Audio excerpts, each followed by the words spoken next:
you're moving into the independent energies, right? And you're holding others accountable to their responsibilities as well.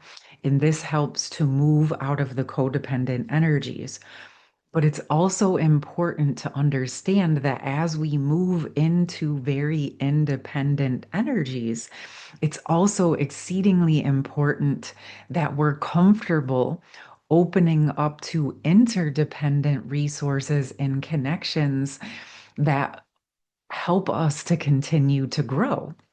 Because getting ultra independent can become a trauma response, and it can actually be a block to receiving our partnerships, our unions, our friendships, right?